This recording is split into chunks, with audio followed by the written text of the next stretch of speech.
Assalamualaikum warahmatullahi wabarakatuh. Di sini kami dari Kapila AR Farudin Akhwat Kapila 12 ingin mempresentasikan materi kami yang pertama tentang literasi dalam Islam dan yang kedua tentang kemuhammadiyahan. Kita harus mengandung kebenaran, artinya berita yang disajikan harus sesuai dengan fakta dan kenyataan yang bukan opini atau rekaan, sehingga masyarakat dapat mempercayai dan mempertanggungjawabkan berita yang dipublikasikan. Surat yang berkaitan dengan jurnalistik ini, yang pertama surat Al-Hujurat ayat 8 yang menjelaskan bahwa Al-Quran sudah membuktikan yang viral belum jadi berita. Surat yang kedua ayat 125 menjelaskan tentang memperjuangkan kebenaran, dan yang terakhir surat Yusuf ayat 87 yang menjelaskan mencari berita. Baiklah, saya akan menjelaskan tentang kode etik dalam literasi dalam Islam. Kode etik terbagi menjadi 3, yaitu yang pertama ada independen, tidak menjelaskan berita bohong atau hoax. Sebelum kita mencemarkan berita, kita harus mempunyai kebenarannya dalam berita tersebut. Yang kedua yaitu profesional, tidak menyebarkan identitas. Ketika kita mengumbarkan berita, kita tidak boleh mengungkapkan identitas seseorang sebelum izin ke pemiliknya. Yang ketiga yaitu berimbang, tidak menyalahgunakan profesi. Dalam hal ini kita tidak boleh menyalahgunakan apa yang kita pegang sebagai jabatan itu. Jadi, terdapat 10 elemen jurnalistik pada literasi dalam Islam. Apa aja sih? Yaitu ada kewajiban pertama pada kebenaran, ada loyalitas pada warga, esensi jurnalisme ada disiplin verifikasi, lalu ada jurnalis harus independen dari pihak yang diliput. Berikutnya ada jurnalis sebagai pemantau kekuasaan atau memonitor kekuasaan. Ada juga jurnalisme sebagai forum kritik publik. Kemudian jurnalisme harus menarik dan relevan.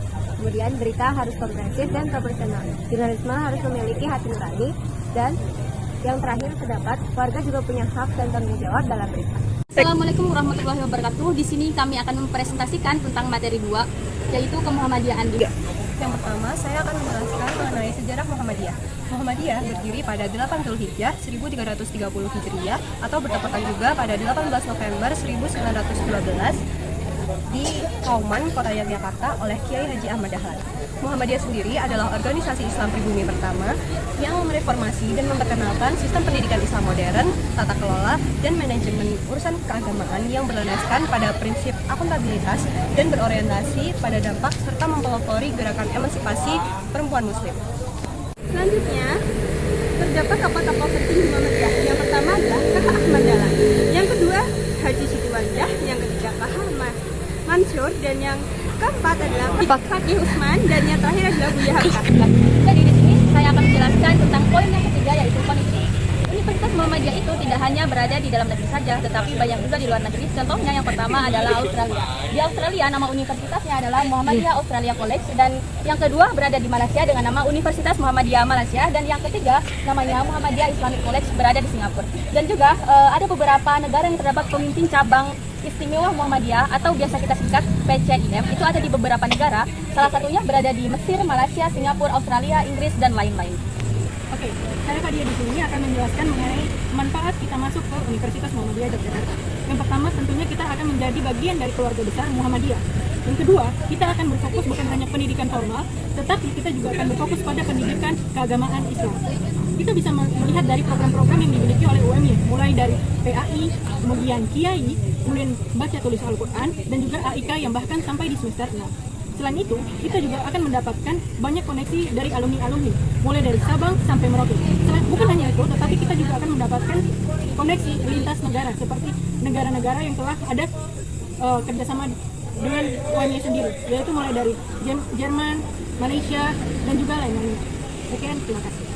Adapun alasan mengapa kita harus bersyukur kuliah di bagian Muhammadiyah, yang pertama, global network. Muhammadiyah memiliki jaringan yang luas dan terhubung secara global, yang tentunya ini akan menjadi benefit yang paling luar biasa yang akan kita dapatkan selama kita menjadi mahasiswa di Muhammadiyah. Selanjutnya, teruji ratusan tahun. Lebih tepatnya per tahun ini sudah berada di angka 116 Hijriah, teman-teman.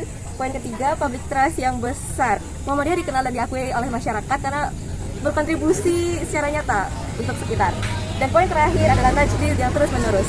Tajdid atau pembaharuan yang tentunya seiring dengan perkembangan zaman namun tetap berpegang teguh pada prinsip-prinsip dasarnya. Sekian.